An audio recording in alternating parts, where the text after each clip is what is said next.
Hey y'all. So I have a situation that I wanted to talk to you all about, and feel like the best way to get it out is like to talk about it, right? Um, I'm all about the talk therapy and things like that. Not that I'm using you all for therapy, but just maybe a reflection point. So I will start this by saying that I had no idea who Keith Edwards is, or I don't really pay a whole lot of attention to, I guess, popular white men on social media and things like that, especially when they claim to be progressive, because many of them are just really lost. But apparently, there's been this conversation about the Democratic Party alienating men, right? And so that's been getting some buzz. And I didn't know this when this incident happened, but now I have some more context. So, earlier this week, I traveled to Colorado to do a speaking engagement. As you may or may not know, the speaking engagements have decreased a bit because of the political climate that we are in. I'm very I don't hide what I stand for. And as they say, I stand on business. And I understand that that can cost you opportunities, especially in really difficult times. And I know the purse strings are held by certain types of folks who want to avoid a lot of controversy. But I was very happy to be able to do this particular one, especially because it was for people that are doing kind of community-based work. And there was a lot of social workers in the room, lawyers, just people that want to do the right thing. So I gave this wonderful presentation. I mean, definitely was one of my better ones, my better keynotes. And I was opening the conference and setting the tone. And I was really just kind of digging into this idea, like, remember why we do this. We have to confront bias. We have to consider, the work that we're doing for people that have been, historically marginalized, systematically and systemically disenfranchised, and just kind of like working through them through, and also recognizing that a lot of the people were experiencing burnout. So it's like, here's how you can stay encouraged. Here's what you need to do to take care of yourself, that kind of stuff. And I thought it went really well. 200 people, good vibes, or what have you. So of course the Q&A comes around. Now I always give the warning that there's two types of questions I don't answer. One is related to, how can white people be better? And the other is related to how can men be better? It is not my job to absolve you of whatever um, guilt you may be feeling or things like that. I think if you're someone who is committed to social justice and making the world a better place, you'll do the work to understand how you can be a better human being, right? We all have to do that work. So I don't answer those questions, and I actually let this audience know that. So the Q&A came along, and a white woman stood up and, well, didn't stand up, but she raised her hand to ask a question. And I'm paraphrasing here because I want you to get the gist. I don't remember her exact same words, but I'm telling you that what I'm paraphrasing is the complete gist of what she was saying. And she basically asked me, what are you doing to bring white men back into the conversation because they have been pushed out? And I was just like, and she went on this thing about how they're not being treated fairly, their feelings are not being considered, and they're being alienated in this new world that we're creating.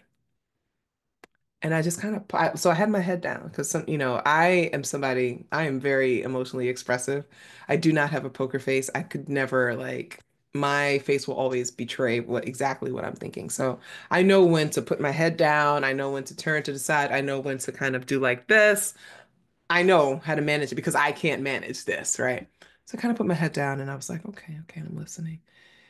And I think the first thing I said to her, I was like, white men are not being marginalized or something like that. And she was just like, yes, they are. I've been in your world, for many years now. I'm from the era of women's liberation. I'm much older than you. And I remember women's liberation and things like that. And that's when it all began, when we started like really pushing men out, and white men especially. And, what's going on and what are you doing in your work to make sure that they are also centered in this. And I said, I don't believe that white men are being marginalized. It's like white men control everything that we do. They are at the top and they lead everything that we do. And she tried to cut me off, and I was like, no, no, no. I said, everywhere you look, in every sector, employment, education, politics, white men dominate everything. White men have all the money in the world. Like, I was just like, okay. And she's like, well, I think you're wrong. I said, okay. And then we'll disagree. I said, because I don't have an answer for this, because that is not the work that I do. And you could feel this shift. You could feel the energy shift in the room. And I was like, I don't like when that happens, right? Because we have a good vibe. The whole reason I was there was to set this inspirational, uplifting tone for this conference that they were going to have. Like, let me come out the bat, be your first speaker, give you what you need to get through this and to be motivated and encouraged in the work that you do. And I'm really good at that, y'all. Like, you should hire me. I'm really good at that. And then she comes, and she was an older white woman. I would say she was maybe 60s, maybe. I don't know because I don't know who she was. And she said this in this moment. And it was a stark reminder of how some white women are so committed to upholding patriarchy because of how it benefits them. Now, I don't know her life story, but often when this happens, it is because a white woman is married to a white man that makes most of their money, right? Takes care of the household. Or she's mother to white men who are, trying to be out in the world. And so she's got this like connection to the men in her life, or she's got a really domineering father, right? Anyway, she's connected to these men in her life, and she sees how when they are successful, she benefits from their success, and she does not want them to lose anything because she also understands her place as a woman and the struggles that she would have if she did not have the protection and support and endorsement and cosign and financing of the men in her life, right? So that was one part of it. The other part is that there are a lot of white women who are 100% intimidated by women like me, right? By Black women, especially. Um, the fact that we're no longer, simply raising their children or restricted in the, jobs that we can have, the fact that we can be out here and that you have to call me Dr. Taylor, right? You have to recognize the work that I've done and the achievements and success that I have. And there are a lot of white women who have visceral reactions to people like me. Now, if you know anything about me, you know that I am energy, right? I am, this fireball. I'm very charismatic. I'm charming. I make people laugh. I mean, I often look at my keynotes as kind of like low-key stand-up sets. I'm here to engage people. I can command an audience, right? I can keep people's attention for an hour, which is rare for public speakers, right? Um, and it was very clear to me that she was really bothered by that. It bothered her that one, she was not being centered in this, right? And I learned that, many of their previous speakers were like white males who, were like lawyers, judges, things like that. And for some people, they're comfortable with that, right? The white man's ice is colder for many people. And they believe that white men are the experts, they are the best. Oh, I want a white Jewish lawyer. I want a white, doctor. I want, all these things we've been taught to internalize about white supremacy, and white patriarchal supremacy, right? That the white man's ice is colder. And so there are many people that will, carry the water for them and will do what they need to do to sustain that white male supremacy. And here I come, you know, this Black woman who tells them straight up from the top, I'm from the hood, like that's where I come from. That's where my politics were formed, right? Yes, I have all these other achievements. I've got these degrees. I've had all these wonderful accomplishments, and that's all well, fine, and good. But first and foremost, I'm from the hood, and I don't forget where I come from. And for someone like me to be standing in a space like that, that can trigger, and I'm using trigger in the sense like I mean it, it can trigger a reaction in some white women who feel completely like threatened by that. And so I think what she was trying to do in that moment was weaponize white maleness to try to humble me or discredit me. I think she was prodding me to get a reaction out of me. And it didn't happen. I just, I kind of put my head down. I walked away a little bit. I said a couple of things, but then I said, she's not going to get me out of pocket because she also probably wanted me to flip out and get angry and, be the confirmation bias that there's this angry black woman or what have you. And I absolutely had every right to be angry in that moment, but she was also not worth it. The work that I'm doing is for the liberation of all oppressed people. At the end of the day, I'm not going to allow somebody with an immense amount of privilege to weaponize white masculinity against me to get me out of character. That's just not who I am, right? And she'll never be worth it. And she wasn't signing the check, to my knowledge. So at the end of the day, I don't actually care what she thought. But in that moment, I was able to, but I felt, the anxiety coming up, right? Mind you, I just come off of my car being stolen. Yeah, by the way, my car got stolen this weekend. Um, my emotions have been all over the place for the last few days. And so when this happened, I definitely had the potential to flip out because I was just really on the edge of things. I was juggling a lot of things going on in me. But I said no, and I walked away from it. And it just really made me think about, kind of the political landscape that we're in. And we are currently at a time when, I mean, identity politics are the name of the game.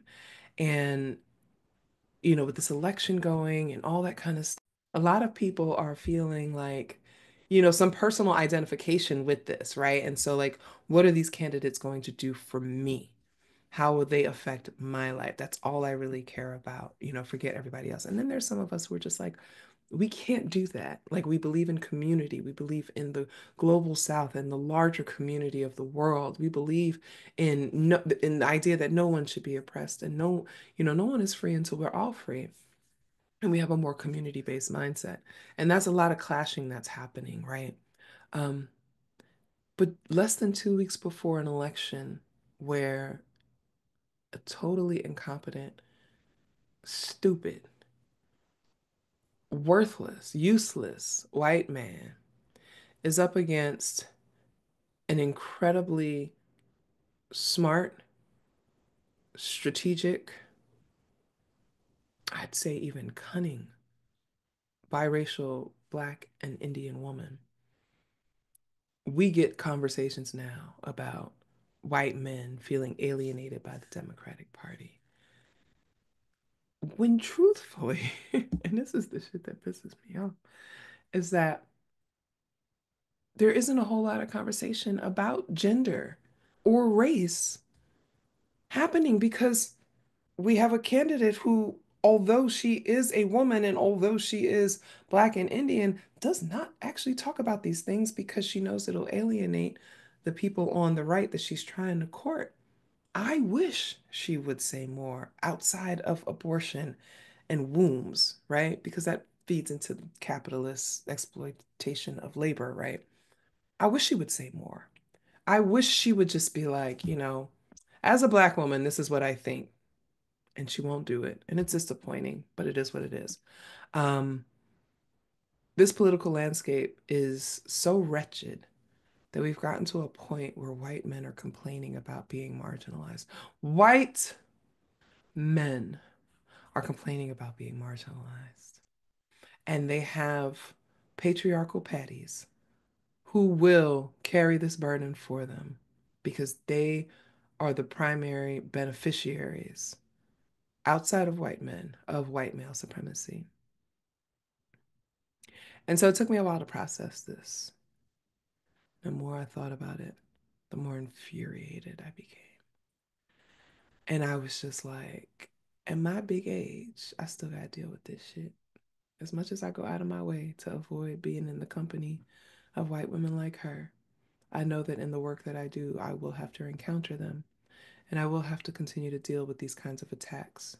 these assaults on my character, these attempts to discredit me, all these kinds of things, these attempts to decenter me. And I know that I can't give in. Um, but it got to me. It got to me. And I haven't been that rattled in a while. And it just reminded me that honestly, no matter who wins this election, Black women become the most vulnerable people again, right? And I mean Black queer women, Black trans women, Black girls. We're the ones who become the most vulnerable. We're the ones who have to protect ourselves even more. If Trump wins, then he empowers and emboldens his followers, who we already saw have been doing ridiculously violent things, just randomly attacking and assaulting people, especially Black women, targeting us, things like that. And if Harris wins, then we have to deal with the resentment and the anger about her winning. And who are they going to go for first? They're not going to go for South Asian women because they actually like Asian women. Look at JD Vance and his wife. They actually like them. Look at Nikki Haley. No, they're going to come for Black women. And we need to be mentally prepared, spiritually prepared, physically prepared, financially prepared for all the harm that these people are going to cause us for the entire administration. um, and it just reminded me of that. It reminded me of that. And that's hard because I really would just like to chill. I feel like I've been fighting the majority of my life and I just want some respite. But I feel like we are gearing up for the biggest battle of my lifetime. And I'm not sure I'm ready for that. But anyway, I just wanted to share this with you all. I appreciate you watching if you made it this far. If you haven't subscribed to my channel, please hit the subscription button. Hit the like button. Tell your friends I'm here. They should check me out. All right. Thank you.